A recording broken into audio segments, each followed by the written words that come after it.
Rahayu, rahayu, rahayu. Rahayu. Para kadang yang terkasih, pada saat ini hari Minggu tanggal 19 Mei tahun 2024, saya Gracius Yosef Eskaryanto Rekso Sumarto bersama dengan Mas Budi Nur Cahyo akan membicarakan mengenai kebaikan sujud sumarah ing Allah atau samadhi sumarah ing Allah atau kontemplasi sumarah ing Allah yang dialami oleh Mas Budi Nur Cahyo selama menjalani jalan hidup rohani sumarah ing Allah sejak tahun 2010 sampai sekarang ini. Silakan Mas Budi menyampaikan pada para kadang semua. Mbak Nun, Pak Is, rahayu para kadang semua. Saya mau menceritakan perjalanan menjalankan latihan rohani Sumara ini mulai dari awal dulu, Pak Is. Ya. Dulu sekitar 2009, ya. 2008, 2009 itu sebenarnya sebelum itu juga sudah diajak Bapak untuk latihan Sumara ini, diperkenalkan seperti itu di rumah, diajak meditasi bersama. Adik saya juga mengajak, terus saya menolak. Waktu itu saya menolak, saya bilang kepada adik saya bahwa hati-hati jangan ikut Bapak karena saya menganggap itu kegiatan yang di luar pemahaman saya. Jadi saya menganggapnya itu tidak benar, pelaku yang tidak baik begitu, kafir gitu. Jadi saya kekeh dengan itu, terus akhirnya singkat cerita di tahun 2010 saya mengalami suatu kondisi yang bagi saya tidak nyaman, tidak enak, problematika yang sangat dalam, bahkan saya hampir putus asa seperti itu. Terus saya datang ke Bapak. Di tempat Bapak saya menjelaskan semuanya, terus saya disuruh berserah diri begitu. Ditenangkan hatinya dengan dipasrahkan semua kepada Tuhan. Begitu. Sejak saat itu saya terbuka untuk berlatih Sumara, tapi sebelumnya diajak adik saya justru yang membuka link di internet, terus menemukan rumahnya Pak Is itu untuk berlatih Sumara. Akhirnya saya datang ke sini bersama Bapak, bersama adik saya, berlatih pertama kali Sumara justru melalui Pak Is, tidak melalui Bapak saya. Pertama-tama pengenalan Sumara itu karena saya mengalami problematika yang berat itu, saya menganggap ini masih berupa pelarian. Sumara. Jadi mungkin itu namanya masih kaneman ya, Pak Is. Masih kaneman. Setelah dibayat di sini, saya terus berproses itu masih menganggap Pak Is, menganggap Bapak itu seperti kalau saya ndak menghubungi panjenengan berdua, itu saya ndak enak. Rasa hati saya tidak tenang. Jadi saya setiap pagi SMS untuk minta dibimbing, terus ke Bapak, menemui Bapak dan lain-lain, itu juga masih proses tahap-tahap yang sangat lama menurut saya untuk memahami Sumara itu apa, berserah diri itu bagaimana. Jadi saya hanya waktu itu, pokoknya kalau saya sudah WA Pak Is, saya tenang. Tapi begitu problem itu teringat kembali di dalam pikiran, saya menjadi tidak tenang lagi. Nah itu pertama kali saya belajar Sumara. Sampai terus ikut latihan Sumara di rumah Bapak, rutin begitu, setiap hari Sabtu malam Minggu. Nah, di situ dikenalkan tahap-tahap Sumara itu eneng, ening, eling, terus ke tahap Trimurti. Saya menganggap waktu itu Trimurti itu sudah puncaknya Sumara. Jadi sudah sampai di tahap Trimurti adalah puncak dari Sumara begitu. Tapi semakin ke sini ternyata belum. itu masih jauh. Itu baru tahap kedua. Ngaten nggih Pak Isi. Iya, betul. Sampai di sekitaran tahun berapa waktu itu ya? 2014. Iya. Saya masih ingat ketika datang ke sini. Waktu itu saya tidak rutin datang ke sini. Iya.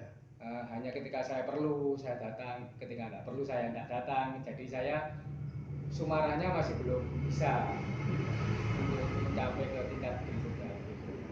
Terus saya masih ingat disampaikan sama Pak Is, Mas Budi, jangan menganggap saya sama Bapak sebagai orang pintar atau dukun atau tempat untuk melarikan diri seperti itu. Jadi kita belajar untuk Pak Is membimbing saya untuk terus berlatih sumarah atau berserah diri itu. Jadi kita tidak boleh menganggap sebagai dukun atau apa, itu untuk tempat menenangkan diri seperti itu. Yeah. Nah, dari situ saya mulai terbuka lagi untuk tahap berikutnya. Terus berikutnya saya masih ingat juga 2 tahun berikutnya kalau nggak salah belajar sumarah yang dipilih yang mana yang benar-benar dipelajari, sumarah atau yang lain. Kalau memang sumarah sudah mantap ya, yang lain Ya. Dengan saat itu saya memantapkan diri untuk belajar sumarah. Jadi semuanya yang saya tinggalkan, saya pernah berlatih ini itu saya tinggalkan semua. Jadi saya akhirnya saya terus mempelajari sumarah, tapi masih memang belum ajak juga. Sekitar tahun 2019 Tuhan memberikan saya bahasa cinta lagi kalau saya bahasakan. Yeah. Ada problematika lagi yang lain. Yeah. Terus saya datang kembali ke sini kepada Pak Is. Yeah. Sejak saat itu seperti saya dibukakan pemahaman saya lagi yang paling meningkat lagi seperti itu. Yeah. Jadi waktu itu mau pilpres. Yeah. Bulan apa saya lupa, tahun 2019. Yeah. Waktu itu mau pilpres, terus saya ditimbali Pak Is untuk datang ke sini. Diberikan petunjuk ini rutin 2 minggu sekali waktu itu Pak Is. Yeah. 2 minggu sekali datang ke Madiun, Mas Budi, kita berlatih bersama untuk terus meningkatkan. Yeah. Nah, itu saya meningkat dari Kasepuan Trimurti menuju ke Jinem. Yeah. Nah, lajeng Pak Is mengajari saya, melatih saya terus, saya berlatih Jinem rutin setiap 2 minggu sekali. Waktu itu sudah 2 minggu yang ketiga. Yeah. Itu Pak Is melatih saya untuk berhubungan dengan Roso Suci, mengenalkan itu pelajaran itu. Roso Suci atau Budi atau Roh Suci atau Dewa Ruci, yeah. Atau Sang Guru Sejati. Nah, yeah. Saya masih ingat waktu itu latihannya ditanyain, yeah. Ditanyain sama Pak Is. Coba ditanya ke Roso Suci, yeah.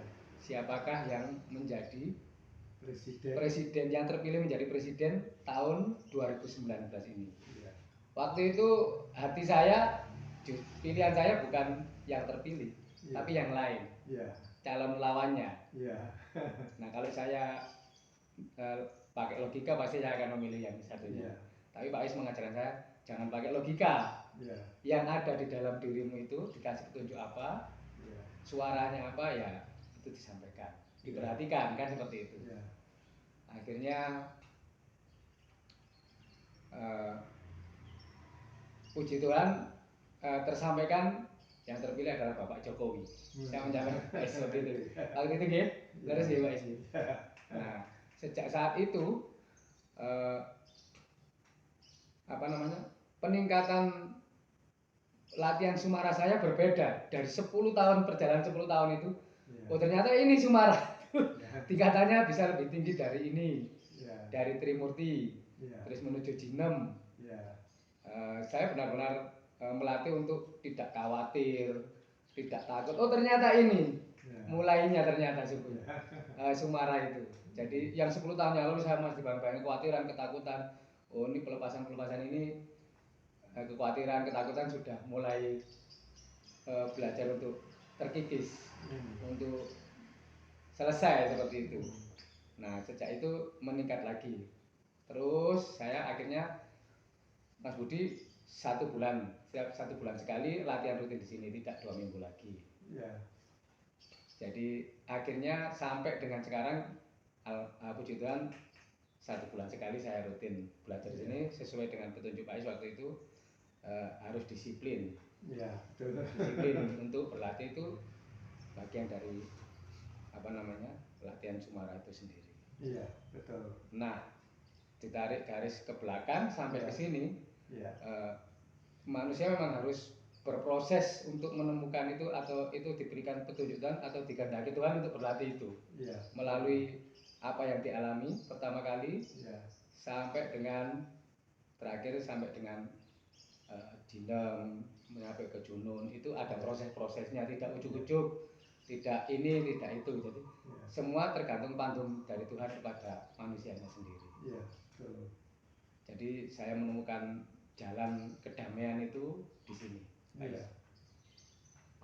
Mohon petunjuknya, apa ada yang terlewat saya Pak Is? Kebaikan apa saja yang sudah dialami Mas Budi sejak tahun 2010 berlatih berserah diri kepada Allah itu sampai sekarang. Jadi ada kebaikan itu kan banyak sekali ya.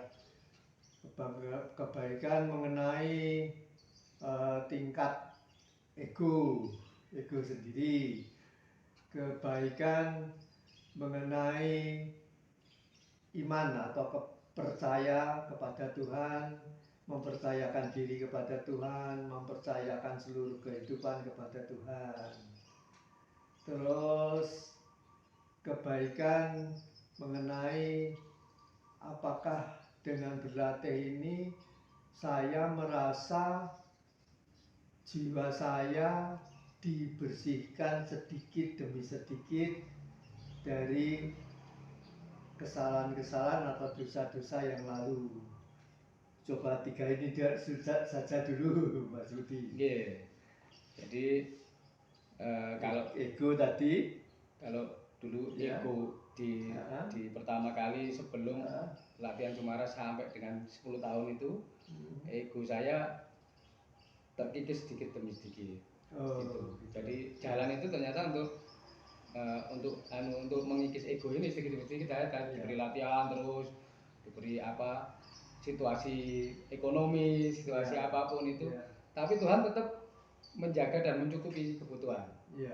Tapi kalau keinginan, nah itu yang harus dipahami bahwa keinginan itu bagian dari ego. Nah itu Tuhan memberikan latihan saya ini, justru ini kebaikan dari Tuhan.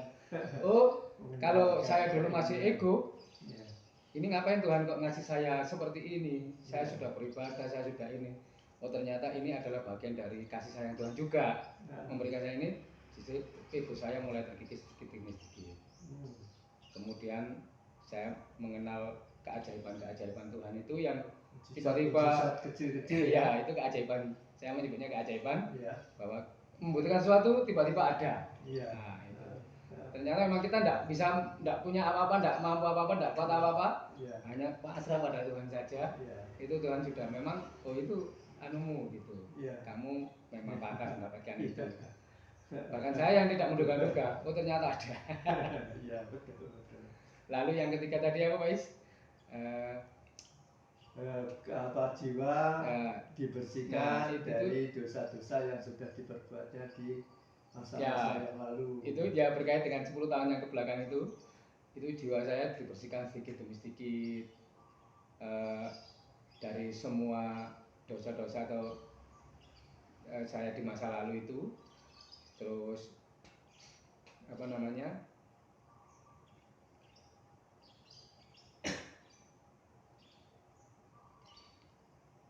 rasanya bagaimana sesudah merasa dibersihkan tuh, rasanya bagaimana?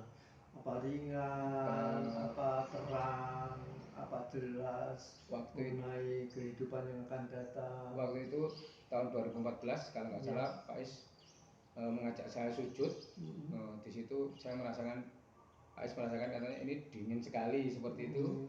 Nah itu mulai dibukakan ya, sedikit demi sedikit. Setelah itu saya merasa ringan, damainya lebih seperti itu. terus penerimaan saya itu ada seperti itu. Jadi mulai menerima itu ya. Mulai menerima situasi dan kondisi itu. Jadi penerimaan itu hasil dari proses berserah diri yang sudah meningkat tadi ya. Berarti memang intinya berserah diri itu ya, Mas Budi, sehingga nanti akan dibimbing menjadi menerima keadaan yang dialami. Jadi saya belajar berserah diri ini, lalu ada proses untuk saya menerima situasi dan kondisi ini. Ternyata saya harus menerima ini semua begitu. Nah, itu kan memang belajarnya berserah diri dulu, Pak. Baru ada proses penerimaan dan lain. Setelah proses-proses itulah saya baru seperti itu.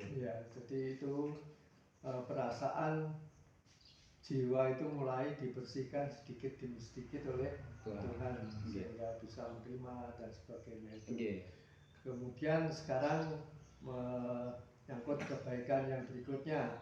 Kebaikan yang berikutnya mengenai keadaan keluarga, bagaimana hubungan antara Mas Budi dengan Mbak Eva, dengan Jasmine, dengan Lintang.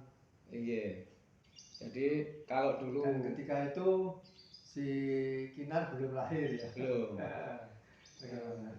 Kalau dulu saya itu sering karena masih ego itu ya, memenuhi keinginan, kemauan, jadi pokoknya setiap minggu kita kemana, menghabiskan uang begitu, pokoknya kemanapun.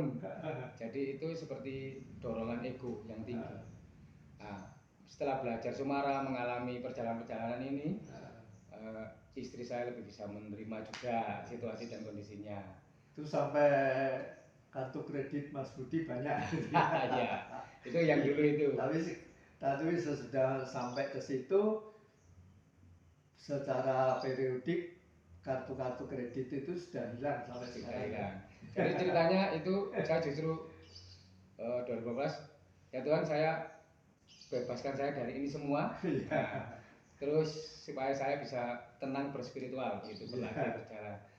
Ternyata Tuhan malah memberikan saya latihan yang lebih dahsyat lagi secara ekonomi. Sampai itu selesai semua. Nah, itu juga termasuk latihan. Kalau saya tidak mengenal Sumara, mungkin saya akan berbeda, Pak.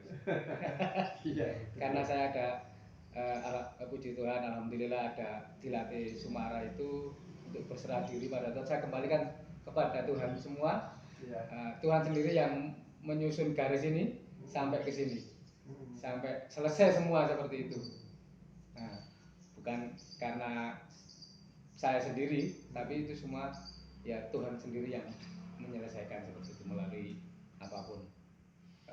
Kemudian kebaikan berikutnya adalah juga ketika Mas Budi itu melakukan sujud sumarahing Allah atau samadhi sumarahing Allah atau kontemplasi sumarahing Allah, itu juga jiwa-jiwa para leluhur termasuk almarhum ayah, almarhum kakek, nenek, buyut yang sudah meninggal itu juga dibersihkan sedikit demi sedikit oleh Allah. Nah, karena ayah juga sudah almarhum, apa yang dirasakan Mas Budi? Apakah Mas Budi merasakan bahwa saat ini jiwa ayah juga dibersihkan sedikit demi sedikit oleh Allah? Mas Budi merasakan apa yang dirasakan Mas Budi? Saya merasakan benar itu jiwa bapak ayah saya itu dibersihkan sedikit demi sedikit oleh Allah untuk mencapai ke tempat yang lebih baik lagi. Yang sebelumnya saya pernah bercerita waktu itu ya Pak, ketika ditanya di mana sekarang, nah terus sekarang di mana? Jadi bapak sudah mulai meninggal di alam penantian. Nah, coba sekarang Mas Budi bertanya kepada Rasa Suci atau Roh Suci atau Sang Guru Sejati atau Budi Yeah. Ayah atau bapak berada di alam mana.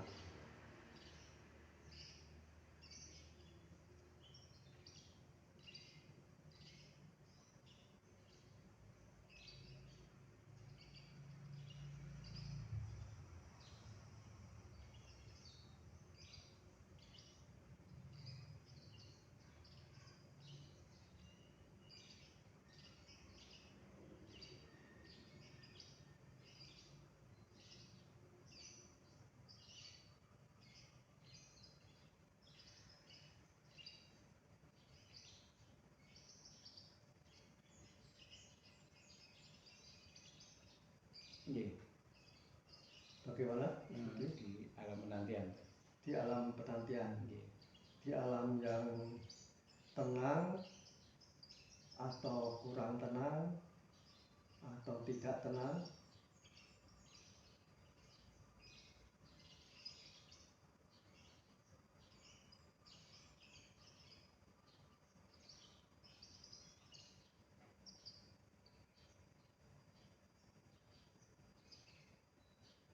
Di alam yang tenang. Di alam yang tenang. Jadi sudah meningkat dulu, belum ya? Belum, dulu. Lalu meningkat lagi, sekarang sudah di alam yang tenang ya. Iya. Terus kebaikan berikutnya adalah rumah tangga, kemudian income juga ditata oleh Tuhan sehingga dapat mencukupi kebutuhan si anak-anak. Seperti Jasmine sekarang sudah mulai akan kuliah, tentunya memerlukan biaya untuk kuliah di perguruan tinggi. Si Kinar sudah mulai kelas 1 SD juga. Bagaimana yang dialami Mas Budi? Jadi kalau sekarang karena sudah berlatih Sumara, jadi semuanya saya pasrahkan sama Tuhan. Jadi saya tidak berpikir nanti bagaimana begini, ya tetap bekerja, berusaha, tapi semuanya saya kembalikan pada Tuhan. Saya meyakini bahwa Tuhan pasti memberi bantuan atau mencukupi kebutuhan itu. Begitu baik. Peningkatan pekerjaan semakin baik, terus pimpinan juga semakin baik. Kemudian tim kerja baik juga, terus rutinitas itu bekerja baik, rutinitas income juga baik. Tidak seperti dulu. Dulu, kalau sekarang sudah bagus, terus ada tambahan-tambahan yang lain. Tambahan income. Terus saya ingat yang disampaikan Pak Ais dulu, kalau kita sudah berlatih Sumara dengan benar, sudah beriman, mulai membaik kepada Tuhan, itu akan ditata sendiri oleh Tuhan. Betul. Nah, itu saya buktikan. Ini sudah dialami Mas Budi. Sudah saya alami. Income sudah meningkat, tim yang semula amburadul, lalu sekarang sudah menjadi tim yang sulit, orang-orangnya juga baik-baik. Bahkan bekerja pun walaupun tanpa saya sudah berjalan. Tanpa ditunggui Mas Budi, karena Mas Budi harus melakukan tugas yang diberikan oleh pimpinan. Si timnya bekerja dengan baik juga. Itu rumah tangga dan pekerjaan ditata oleh Tuhan. Itu kebaikan berikutnya. Sekarang kebaikan berikutnya adalah kehidupan anak turun itu akan dijaga oleh Tuhan dan akan dijamin juga kehidupannya oleh Tuhan. Ini tentu saja belum dialami oleh Mas Budi, tetapi Mas Budi sekarang coba kita masuk ke samadhi, kontemplasi atau sujud sebentar, dirasakan apa yang akan dialami oleh putra-putra Mas Budi seperti si Jasmine, Bintang, dan Kinar di masa-masa yang akan datang.